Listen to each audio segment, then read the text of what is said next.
China bounces back. SkyWatchTV News for Thursday, July 9th, 2015. I'm Derek Gilbert. After losing 30 to 40% of their paper value in recent weeks, stocks in China jumped today. Highest gains since 2009. Now, what caused such a surge in investor confidence? The Shanghai Composite Index up almost 6%. Basically, the Ministry of Public Security in China threatened to arrest anybody caught selling short on the Chinese markets. Nothing like the threat of doing time in a Chinese prison to instill a little confidence, especially when you know that Chinese prisons and prison camps are the source of raw material for the global black market in human organs.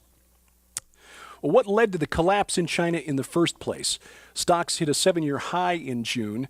Were they really growing that rapidly in value, an average of 7 to 9% a year? Well, the answer is no. Similar to the bubbles that we've seen here in the United States since the 90s, the dot-com bubble, the real estate bubble, and currently the student loan bubble. The illusion of wealth was created by lots and lots of new debt. The Chinese government loosened restrictions on how much of one's own money had to be used to purchase stocks. And so because investors were able to borrow, more money went into the market. And one of the things that I've learned the longer I'm out of college is that the basic law of supply and demand is the one rule of economics that cannot be avoided. In the same way that our housing bubble was created by lots and lots of new mortgages, in the same way that college prices have increased in recent years because of lots and lots of student loans. You see, money is just a commodity like anything else. The law of supply and demand dictates that the value of one commodity is dictated by its supply relative to another commodity. Whether it's housing, stocks, or college diplomas, when you have a commodity of a relatively fixed supply and then another commodity, money, suddenly increase in supply relative to the first commodity, the value of the second commodity, money, decreases, and it takes more pieces of green paper to buy the first commodity. Simple supply and demand. Now, unfortunately, in the United States, our student loan bubble, which is now in excess of $1 trillion, has yet to pop. But the Chinese stock bubble, like the housing bubble, the dot-com bubble, is a Ponzi scheme in which the only people to get their money out are the first ones to get out. That's what was happening in recent weeks in the Chinese stock markets, hence the effectiveness of the threat of physical harm or jail time in correcting that decline. Now, speaking of China, did they reach the New World before Christopher Columbus?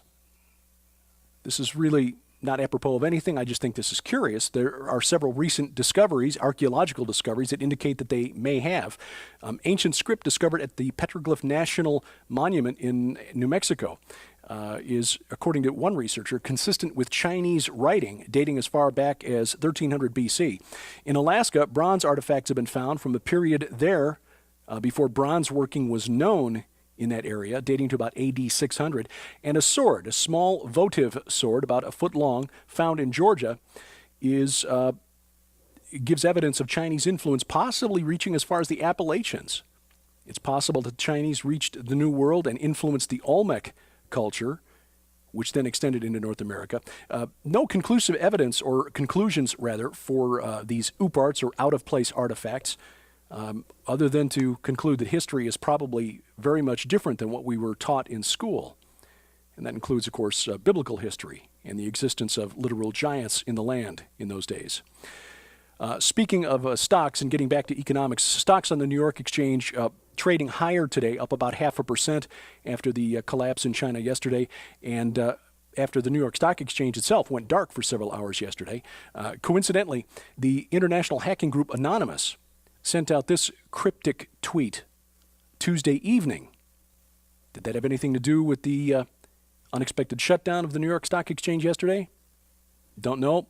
White House officials say simultaneous shutdowns of the New York Stock Exchange, the Wall Street Journal, and United Airlines were simply coincidence.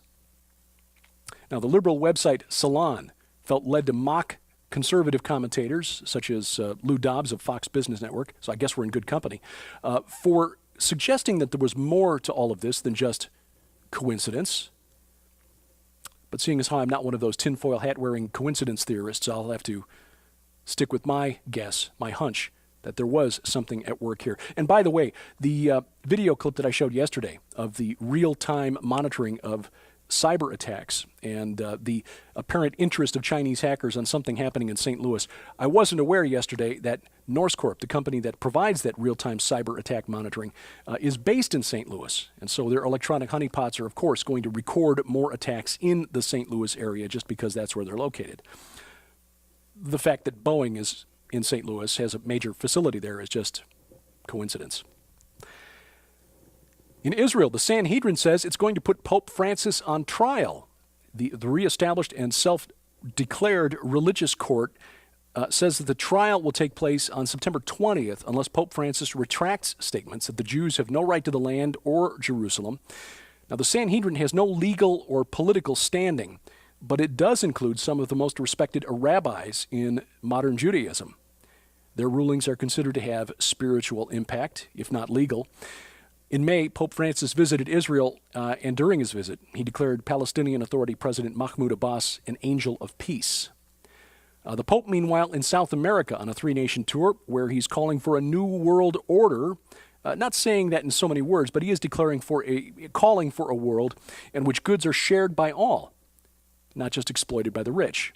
This, of course, follows his encyclical calling for humans to address the issue of climate change, which is our fault. This is a noble goal, the redistribution of wealth, but just remember that in the Bible, this type of redistribution was voluntary and not executed by the state, using the power of the state to transfer wealth from one class to another. The source of an outbreak of Ebola, a new outbreak in Liberia, is still a mystery. Experts say that a cluster of patients there, separate from the epidemic that spread through West Africa, Liberia, Guinea, and Sierra Leone, leaving over 11,000 people dead. 3 people, again, infected, a probable 4th case being watched in Liberia. Back here in the United States, officials in the state of Oregon have upheld a judgment against the Christian owners of a bakery who refused to bake a wedding cake for a lesbian wedding. In April, Aaron and Melissa Klein were ordered by a judge to pay $135,000 in damages. The ruling was affirmed last week by Oregon's Bureau of Labor and Industries, but the Labor Commissioner, Brad Avakian, took it a step further and ordered the Kleins to cease and desist from publicly stating that they intended to continue living according to their understanding of biblical morality. That's called a gag order, and it's a violation of our protected constitutional right to free speech. Now, today we learned that the Bureau of Labor and Industry has given the Kleins until Monday to pay the $135,000 in full or face a lien on their home. This family faces financial ruin, possible homelessness, because they declined to bake a cake for a same-sex wedding. Now, this isn't over. The Kleins will appeal, and this ruling may be overturned at some point. But take note, this is a shot across the bow for Christians, conservative Christians who believe that the Word of God is recorded and has been preserved for us in the Bible. We're in a post-Christian culture, and proclaiming the truth with gentleness and respect, as we're commanded to do, is going to become increasingly difficult, at least without a supernatural dispensation of grace, patience. But thankfully, we serve a supernatural God. The gods of ancient mythology were real, just not what we are told that they were in our high school and college classes on mythology. The type of transgenic manipulation that resulted in the Nephilim of Genesis chapter 6, now cutting-edge science. That's the subject of Tom Horn's latest installment in his series of articles leading up to the release of the documentary film Inhuman from Defender Films and SkyWatchTV. Part 5 of the series, now published at SkyWatchTV.com. Read the whole series for free as we prepare for the release of that documentary film later this year. Tom releasing those articles at SkyWatchTV.com, where you can also find the free Skywatch magazine, featuring articles from many of the guests that you see here on Skywatch TV. Dr. Michael Lake, Josh Peck. The link is in the top menu bar at SkyWatchTV.com. Dr. Michael Lake's interview with Tom Horn this week, the 3rd part of a 3-part series, was absolutely fascinating. You can see that now available at the Roku channel, the Skywatch TV Roku channel, where we archive the most recent programs and our daily news updates for you to view on command at your convenience. If you have a Roku account, log on and search the channel store at Roku for the SkyWatch TV channel. Or if you prefer, we've got specific directions on how to add the SkyWatch TV channel to your Roku account posted at skywatchtv.com/Roku. Your support is essential to us here at SkyWatch TV to help us get the message out. We appreciate your prayers and for your gifts, your financial support of $10 or more during the month of July. We'd like you to have a very timely book, I Promise, How 5 Commitments Determine the Destiny of Your Marriage by Dr. Gary Smalley. Again, your gift of $10 or more gets you that book free of charge from SkyWatch TV. And log on to the website, skywatchtv.com, for instructions on how to give.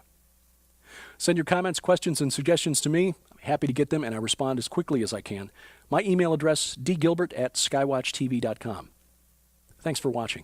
As we keep watch, I'm Derek Gilbert, and this is SkyWatch TV.